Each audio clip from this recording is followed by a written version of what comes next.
Hello, I'm Azaritis. In this video, I'll be going over all of my predictions for Deltarune Chapter 5. Some of the predictions I go over in this video are from my theory videos and I won't be explaining them in detail, so if you haven't, go and watch them if you'd like more info on them. First, I'll be going over general theories that I agree with. Then I'll be going over my own. Also, there's barely any editing in this video due to time constraints, so listening to it in the background is probably perfect. Now, before I get into the video, there's a few important things I have to say. This video is on my predictions and theories for Chapter 5, and I've not fully researched into the possibility of all of them, so there's some things I'm not 100% confident on. I'm not perfect, I can and do forget things, and there may be bits of evidence/counter-evidence I've not accounted for, forgotten, or not found. In the case that I do get something wrong, or have forgotten to include a certain piece of evidence/counter-evidence, I request that you kindly tell me in the comments. Now, we may begin. First, I'll be going over general theories that I and many others have come to the same conclusion on. Noelle will learn that Dark Worlds aren't a dream, and will enter the Flower King Dark World. Flowey will be normal and not crazy. Asgore will become jealous of Sans and Toriel, and will lose his temper at some point in an inferno of jealousy. Sans will wake us up at the start of the chapter. We will finally meet Papyrus. We will finally be able to enter the house of Sans and Papyrus, but the Gastador won't be there. We'll be able to fight some sort of cowboy-related enemy. Now that we have the ability to climb, we will be able to climb back up to the cliffs from Castletown. The ending of Chapter 5 is the start of the Roaring. The Egg of Flowers will make a return. This is the voice trapped in the code. Now for some theories that I didn't come up with myself, but I agree with. Friend is revealed to be Mike, pronounced Mike, like the Japanese bobtail cat of the same name. Mike will also be revealed as the Tail of Hell. The Flower Darkness will all look like Asriel, and that's why Ralsei gets mixed up with flowers. There will be a train station. Now, we're going into my personal theories, and some more theories that I agree with, but that I've added my own personal spin to. The track Amphitheater will play during the beginning of the Roaring, as it sounds very similar to The Dark Truth, the song that plays when Ralsei first reveals the Titans to us. The Flower King Dark World will burn with most of Asgore's belongings being destroyed. When the fire stops, he'll have lost almost everything, and Asgore will despair. He will then turn into a creature of darkness, similar to the Roaring Knight, and he will resemble the big Titan from the cutscene where Ralsei first tells us about them, just like how the Roaring Knight resembles the skinny Titans. Once Asgore despairs, we will have to fight him. In this fight, the heroes will learn a vital piece of information on how to beat/save the Roaring Knight. Once Asgore is saved, he will turn back to normal. This information will probably be reaching out to the despaired individual to remind them of their good memories, which will allow them to regain control of their body. Just like how reminding the amalgamates of who they used to be is how you save them. I believe Toriel will be the person to recognise the Roaring Knight as Des, since the Toriel variable controls whether the Dia sprite appears or not in the Sword route. We will see the Roaring Knight in the Light World for the first time at some point during the festival at night, and it will look exactly the same as in the Dark World, causing Susie to panic. Toriel will realise the Roaring Knight is Des in this moment. Once Susie and Ralsei learn of the Roaring Knight's identity, they will learn about Des to remind her of who she once was in the next fight against it. Also, Asgore is described as trapped in Asylum by the prophecy, which I believe has multiple meanings. The first being trapped in a deal with Carol. The second being his fleeing to the Flower King Dark World and not being able to leave out of fear of public humiliation after a stunt he pulls at the festival to try and convince people of the existence of Dark Worlds. And finally, the third being him trapped in his darkness, which acts as an insane asylum. Rudy will die, which will cause Noelle to open a really powerful dark fountain, that causes the Roaring in a desperate attempt to heal him. Then Noel will despair after the Dark World seeps into the light and become the Angel. Also, I believe the answer to how long did it take her to smile is until her father died, since smile.ogg is the sound of darkness, and to smile would be to despair. In the weird route, Noel will come with us to the Flower King Dark World, and will cause the Flower King Dark World to snow in some way, which unintentionally helps against the fire, and Asgore doesn't despair because of this, meaning that the heroes don't learn a vital piece of information on how to beat/save the Roaring Knight, which also puts them at a disadvantage against the despaired, player-controlled Noel. Noel's nose will also begin to glow red, signalling our control over her, and it will appear heart-shaped. Asriel will return after Asgore returns to Flower King, and he will join us in the Flower King Dark World, with Ralsei only being created by Gasta to be a replacement until Asriel came back. Asriel will be way better than Ralsei at what he does, and Ralsei will challenge him to a fight due to his feelings of inferiority, and his purpose being robbed. This fight will end badly, with the area being burned in another inferno of jealousy. This will also reveal Ralsei's ability to use fire magic, and it will be stronger than Susie's Runebuster. Ralsei will then run off alone and meet Asgore. They will bond, and Asgore will teach Ralsei some important life lessons, and what it means to be a person.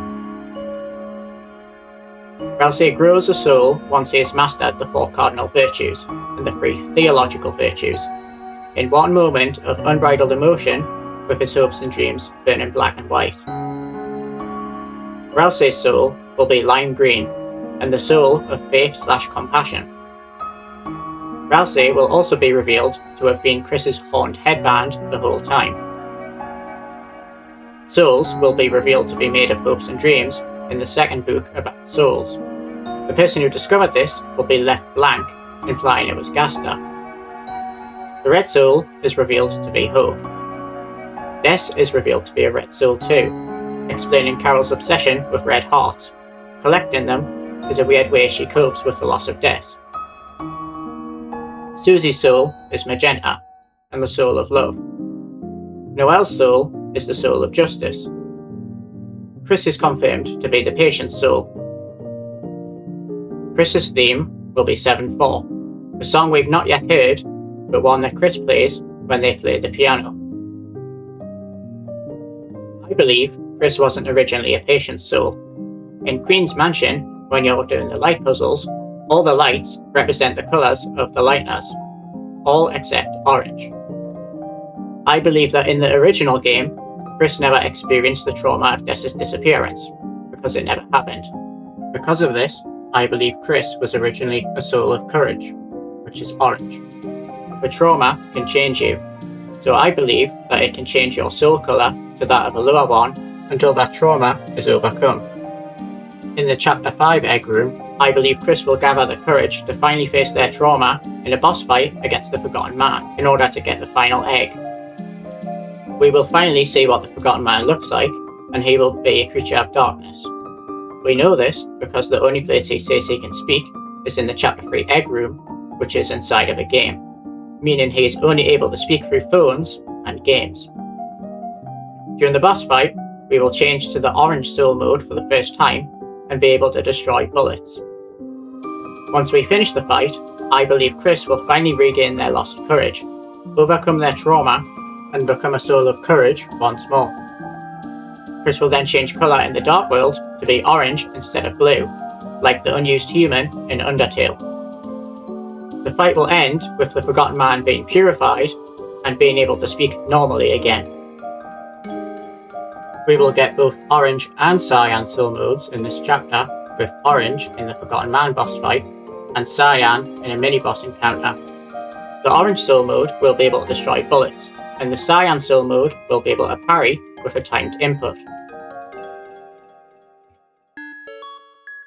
I also believe that in the fight when we enter the cyan soul mode, if you've completed the Forgotten Man boss fight, then we'll enter the orange soul mode instead, which will make it significantly easier.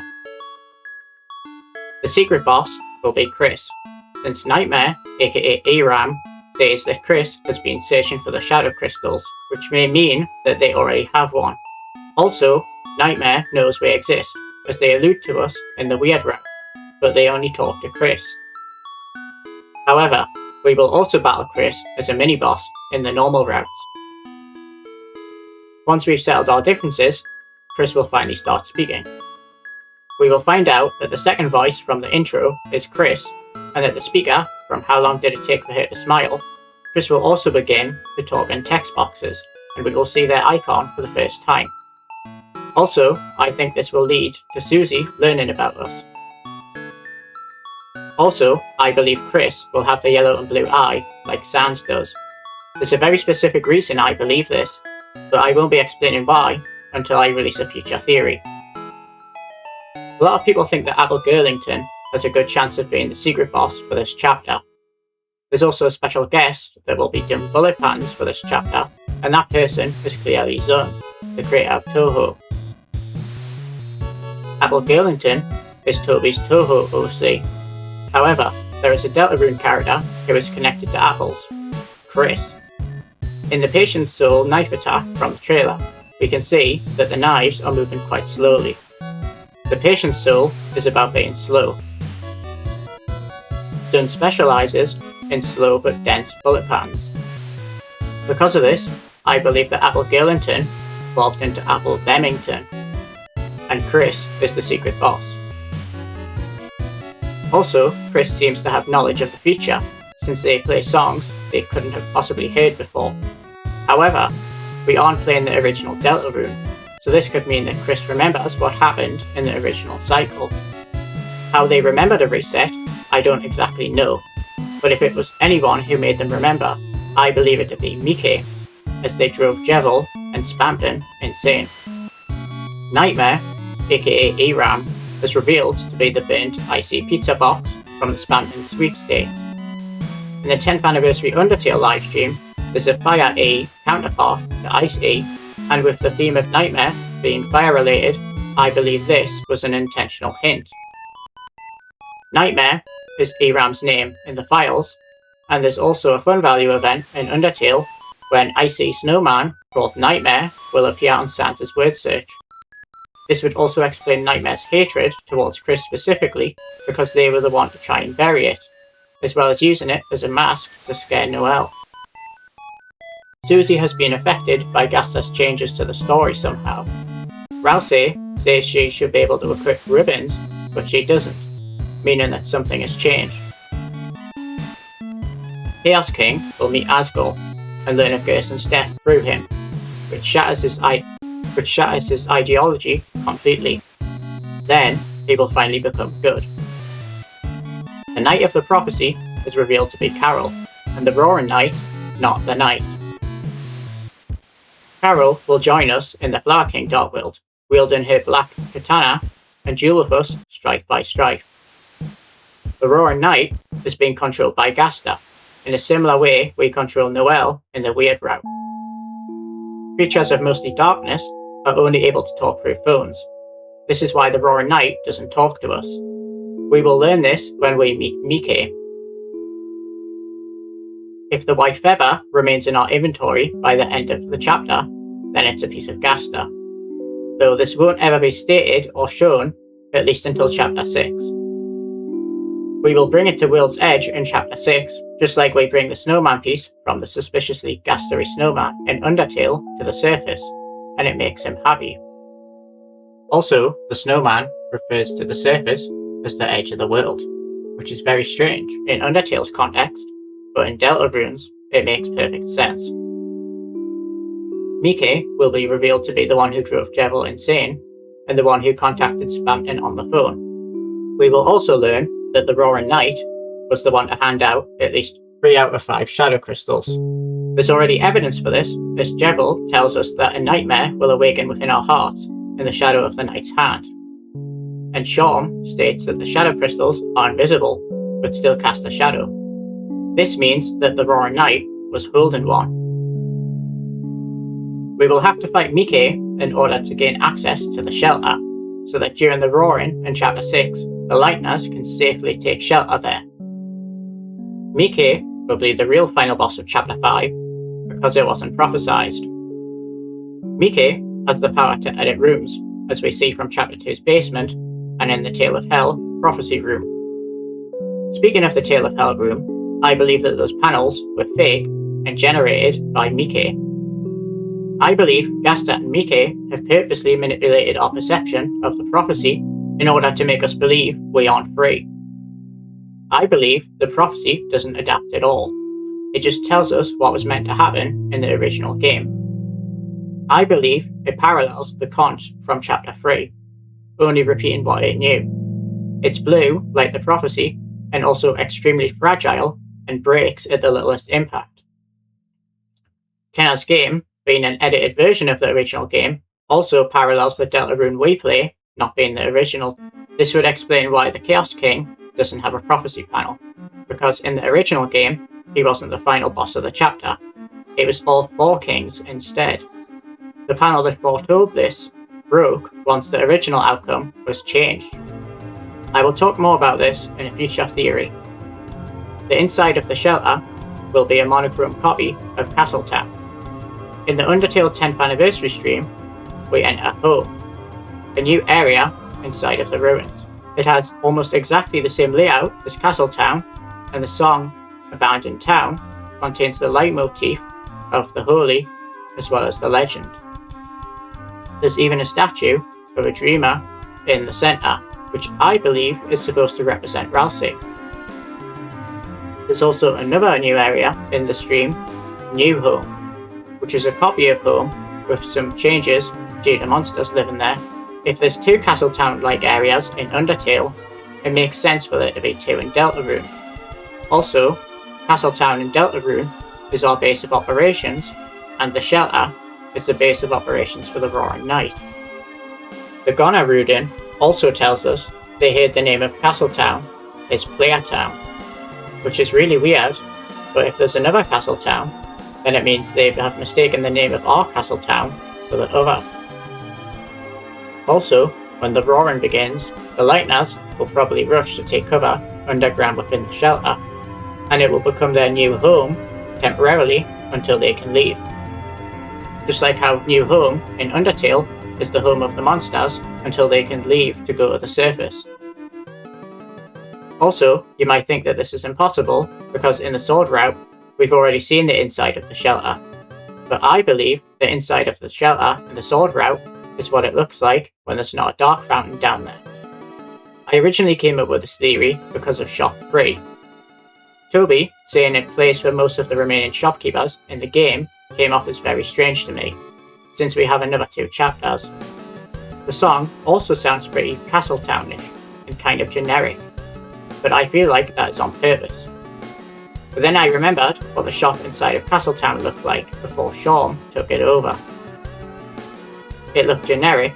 I believe we will hear it play in Dark Castletown's version of that shop. The Ghana Rudin will change colour to purple when we return to Castletown at the beginning of Chapter 5, and once we return again after sealing the Flower King Dark World, they will turn grey and disappear. We'll next see them inside of Dark Castletown. Speaking of Shawn, my last prediction is that the reason he says he has no future is because he has a special purpose, like Ramb. Once he fulfills it, he will turn to stone. I believe that a small part of the Roaring Knight's will, when creating the Card Kingdom Fountain, was to be free, and that will ended up manifesting within Shawn. However, he's inside of the Castletown Fountain, so this shouldn't be possible, right? Well, I believe to purify the Shadow Crystals, he will have to sacrifice his hope, since purifying darkness requires light. Castletown's fountain is described as the fountain of pure darkness, so perhaps that means it doesn't emit hope. This would then mean it can't restore Shawn's lost hope. But before he goes out, I believe he will challenge us to a fight as a final hurrah, one last game. I also believe Jevil will join in at a certain point, and we'll get to fight both at once. Ram and Shawn also share the same colour scheme, which ties them together. And I believe there's a possibility Nightmare also shares this colour scheme. Hello, Future Azaritis here. There's a few things I thought of last minute that I forgot to add, so I'm going to go over them quickly now. Sans and Papyrus will evacuate to the Undertale universe some point after the roaring begins.